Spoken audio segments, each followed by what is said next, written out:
December 21, 2025, Sunday. Narito pong muli ang Batang Pista para magbigay ng mga tips at giya para sa pakarera ng Metro Manila Turf Club, kung saan meron po tayong 10 pakarera na magsisimula sa ganap na 1:30 ng hapon. Tara't umpisa na po natin. Race number 1, the start of first winner take all, covering races 1 to 7 with a distance of 1,400 meters. Philracom Industries sponsored charity race. Dito po sa race number 1, pampremera ko po Diadong Palhok, entry number 6, Brown Pirate.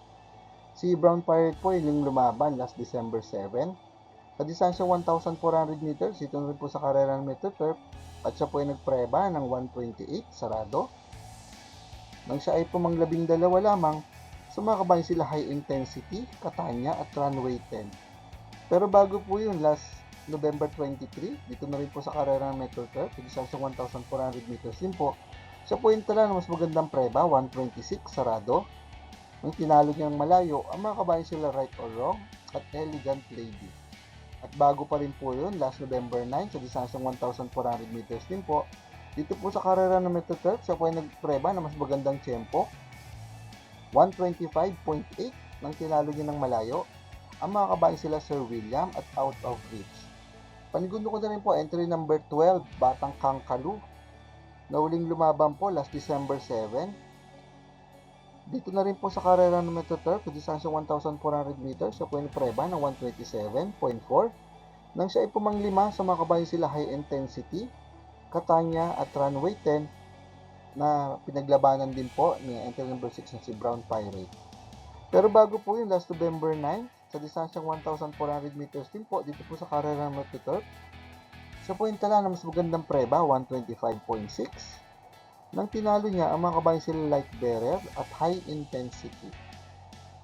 Panigundo ko po, nagbabalik buti, entry number 8, Graceful Gift, na uling lumaban po last December 14 sa karera po ng Philippine Jockey Club sa distansyang 1,400 meters. At siya po yung nagpreba ng 1:25.6. Nang siya ay nasigundo sa nanalong kabayan si Summer Rule. Good luck po. Race number 2, the start of first pick 5, covering races 2 to 6, with a distance of 1,600 meters, 2025 Philracom Nemesio Ayabot Centennial Memorial Race. Dito po sa race number 2, solo ka na po, angat-angat sa laban. Entry number 1, Sherbet Fountain. Si Sherbet Fountain po, hiling lumaban last December 7. Dito na po sa karera Metro Turf, sa distansyang 1,600 meters, siya po yung tala ng preba, 1:37.6. Nang siya ay pumangatlo, sumakabayan sila Ace of Diamonds at every 4 years. Pero bago po yun, last October 26, sa pareha sa distansya at karerahan na paglalabanan nila ngayon, siya po yung tala na mas magandang preba, 1:37.4. Nang tinalo niya ng malayo, ang mga kabayan sila Romantic Story at Extraordinary. Good luck po. Race number 3, the start of first pick 6, covering races 3 to 8, with a distance of 1,400 meters, Philracom Industries sponsored charity race. Dito po sa race number 3, pampremera ka po Diado, entry number 4, Counter Attack, na uling lumaban po last December 7. Sa distansyang 1,600 meters, ito po sa karera Metro Turf, at sa puwentala ng preba, 1:38, sarado. Nang siya ay pumang-anin, sumakabayan sila Ace of Diamonds at every 4 years. Pero bago po yun, last November 16, sa karera naman po ng Philippine Jockey Club, sa distansyang 1,600 meters, so puwentala ng magandang preba, 1:40.6. Nang tinalo niya, ang mga kalaban niya na ngayon, nakopol entry sa Salacious at Romantic Story. Si Salacious sa laban na yun, tiyempo naman po ng 1:41.2. Panigundo ko po, entry number 6, Madam Mayhem, na uling lumaban naman po last December 7 din, sa distansyang 1,400 meters. Dito na rin po sa karera ng Metro Turf, sa puwentala ng magandang preba, 1:24.2. Nang tinalo niya, ang mga kabayan sila Part-Time Lover at mga kalaban niya ngayon na si Del Campo. Pantersero ko po ang manalimado, entry number 7, Shiver Me Pink, na uling lumaban naman po last November 19. Sa distansyang 1,200 meters, ito po sa karera ng Metro Turf, at siya po ay nagpreba ng 1:10.4. Nang tinalo niya ng malayo, ang mga kabayan sila Warchip at Euro Clydon. Pero bago po yun, last November 9, sa distansyang 1,400 meters naman po na paglalabanan nila ngayon, Dito po sa karera ng Metro Turf, siya po ay nagpreba ng 124, sarado. Nang tinalo niya, ang mga kabayan sila Resonant at Rumor. Good luck po. Race number 4, the start of second winner take all, covering races 4 to 10, with a distance of 1,400 meters. Pilnacom rating based on the capping system race class 4, 42 to 56 feet.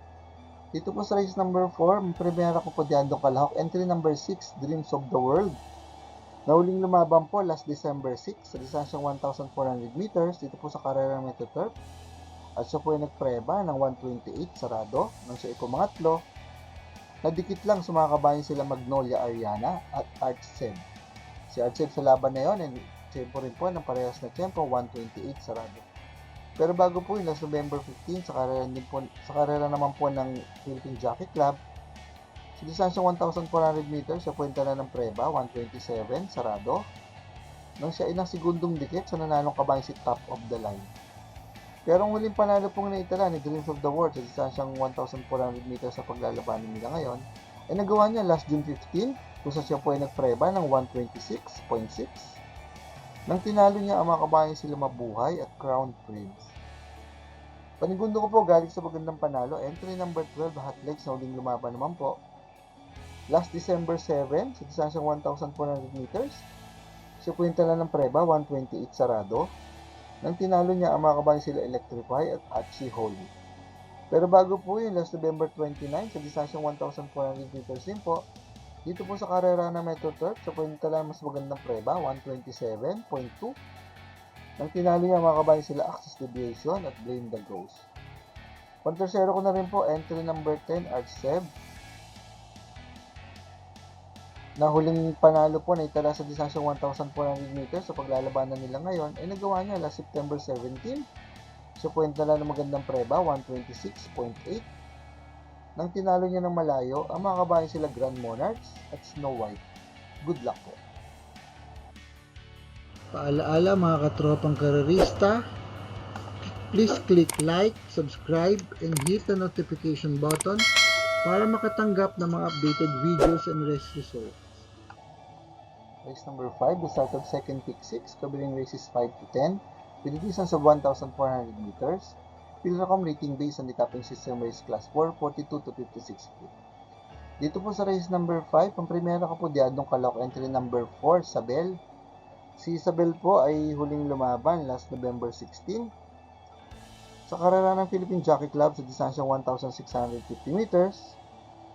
Siya po ay nagpreba ng 144.4 lamang nang siya ay pumangpito sa mga kabayan sila Midnight Bell at Circus Crowd. Pero ang muling laban niya po na nagawa na may magandang tempo sa distansyang 1,400 meters, ito po sa karera ng Metro Turf, ay nagawa niya last October 5 kung saan siya po ay nagpreba ng magandang tempo 124.4 nang siya ay segundong dikit sa nanalong kabayan si Dreambird. Panigundo ko po, entry number 5, Lance in Gray, na huling lumaban naman po last December 3. Sa kanya pong vicious race sa distansyang 1,200 meters, dito po sa karera Metro Turf, siya po ay nagpreba ng 115.2. Ang pinakamagandang preba pong naitala niya sa distansyang 1,400 meters sa paglalabanan nila ngayon, dito po sa karera Metro Turf, ay nagawa niya last November 9, kung siya po ay nagpreba ng 124.8 nang siya ay segundong dikit sa nanalong kabayan si Goddess Soteria. Pag-tercero ko na rin po, entry number 3, Straight Shooter, na huling lumaban po last December 7. Sa distansya 1,400 meters, dito po sa karera ng Metro Turf, siya po ay napreba ng 125.8. Nang tinalo niya ang mga kabayan sila Alibaba at Constatic Offer. Good luck po. Race number 6, the start of second pick 5, covering races 6 to 10, with a distance of 1,400 meters. Pilnacom rating based on the capping system race class 4, 42 to 56 feet. Dito po sa race number 6, ang primera ko po entry number 1 para sa Masa. Si para sa Masa po yung lumaban last December 7 sa distansyang 1,400 meters. At siya po yung tala ng preba 127.4 dito po sa karera ng Metro Turf kung sa siya pumang-anim. So mga kabayan sila Straight Shooter at Alibaba. Ang pinakamagandang preba pong naitala niya para sa Masa ay nagawa niya last October 17 dito po sa karera ng Metro Turf at sa distansya nga pong 1,400 meters sa paglalabanan nila ngayon. Siya po ay nagpreba ng 125.4 Nang siya ay pumang-apat, sumakabayan sila Manila Bay at The Keys. Panigundo ko po, Diado entry number 7, Service Deluxe, na uling lumaban naman po last December 7. Dito na rin po sa Carrera Metro Turf, sa distansya 1,400 meters, so pwede preba lamang ng 128 sarado. Nang siya ay pumanglabing isa, sumakabayan sila High Intensity at Catania. Ang uling panalo pong naitala ni Service Deluxe ay nagawa niya last August 13 sa distansyang 1,200 meters po. Dito po sa Carrera Metro Turf, kung siya po ay napreba ng 113.2. Nang tinalo niya, makabayad sila Runway 10 at Cats in the Cradle. Ang tersero ko po, entry number 2, American Paria. Nauling lumaban naman po last November 23. Sa distansyang 1,400 meters, siya po ay napreba ng 128 sarado nang siya ay pumangsyam. Sumakabayan sila Perfect Shot at Trump Peter. Ang pinakamagandang preba pong natala ngayon ni American Paria sa distansyang 1,400 meters sa paglalabanan nila ngayon. Dito po sa Carrera na Metro Turf ay nagawa niya last October 10. Kung siya po ay nagpreba ng magandang tempo, 125.4 na siya ay pumanglima. Sumakabayan sila Glenna Moon at Flywheel. Good luck po.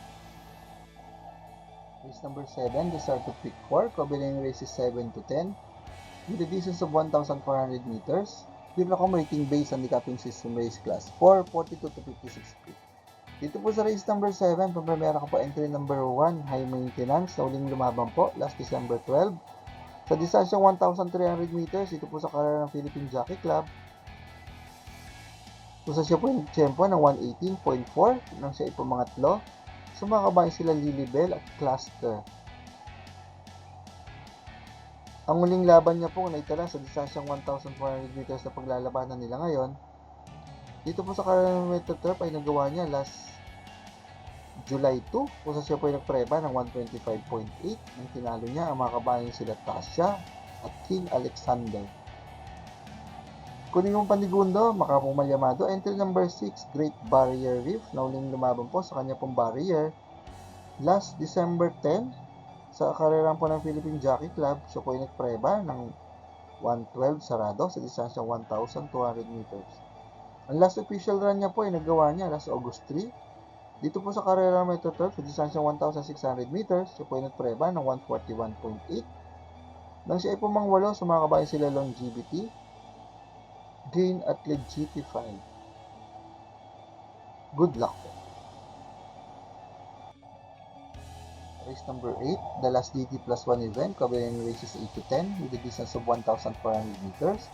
Pilocom rating based on the capping system race class 4, 42 to 56 feet. Dito po sa race number 8, solo ko po entry number 2, Lucky Mama, na uling lumaban po last December 7. Dito po sa Carrera ng Metro Turf, sa distansya 1,400 meters, siya po ay nagpreba ng 125.2. Nang tinalo niya, ang mga kabayan sila Blue Mind Fury at Border Force. Pero bago po yung last October 3 sa parehas ng distansya at karerahan, siya po ay nagtala mas magandang preba, 124.4. Nang tinalo niya ng malayo, ang mga kabayan sila Concrete Solution. Good luck po. Race number 9, the penultimate race with a distance of 1,400 meters.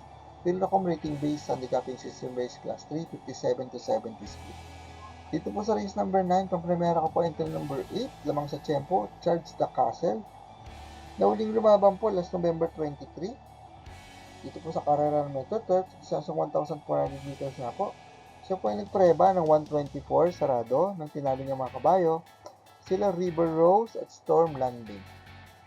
Panigundo ko po ang veteran racehorse campaigner, entry number 9, Velvet Keys, nauling lumaban po last December 10. Sa karera po ng Philippine Jockey Club, sa 1,300 meters, at siya po yung tanong ng preba, 118 sarado. Yung sa pumanglima, sumakabayan sila Lucency at Ready to Risk It All. Ang huling laban niya po ay nitala sa distansya 1,400 meters na paglalabanan nila ngayon dito sa Carrera Metro Turf. Ang nagawa niya last September 27, kaya lang sa barrier race, at siya po yung tiyempo ng 126.6.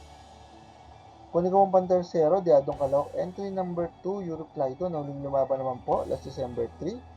Sa distansya 1,200 meters, dito po sa Carrera Metro Turf, siya po ay nagtiyempo ng magandang preba, 112.2.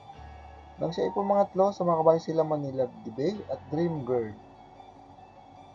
Ang huling laban niya pong naitala sa distansyang 1,400 meters, ito po sa Carrera Metro Turf.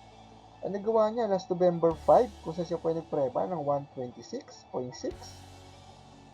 Nang tinalo niya ang mga kabayan sila Big Battle at Carmela's Love. Pero ang pinakamagandang preba niya pong naitala sa distansyang 1,400 meters, ito po sa Carrera Metro Turf.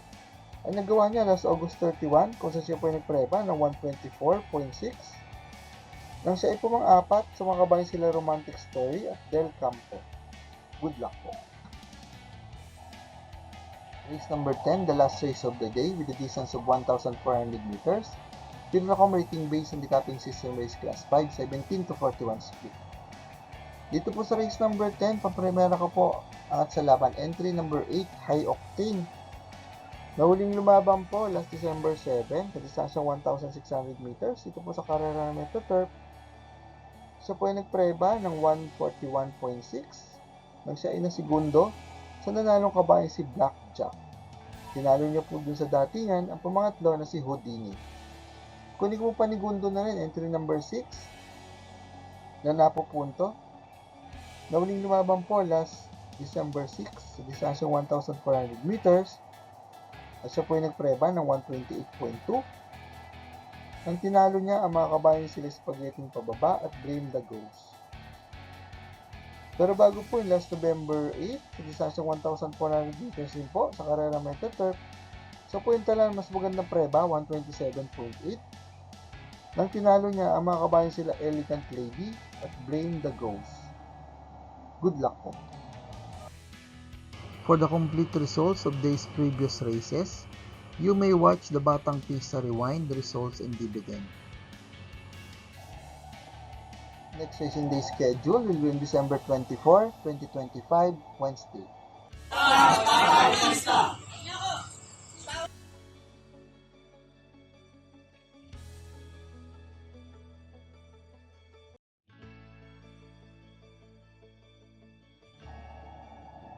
Shoutout po natin ang ating mga pista na sina Sir Celestino Abejo, Sir Jesus Abella, Sir Willie Fay, Sir Bobby Salsos, at Sir Bernie Angeles. Shoutout po kay Sir Jesus Mendoza na taga Pizarro OTB. Maraming salamat din po sa ating mga bagong subscribers at mga kapista. Sa mga nais po makatanggap na updated race results and dividends at mag sa karera, please like and subscribe sa ating Batang Pista channel. Click ng notification bell para makareceive ng mga bagong videos. Paalaala mga kapista ng karera po ay ating libangan lamang at gamitin lamang pong sobra sang ayon sa ating kakayanan. Good luck and happy racing to all!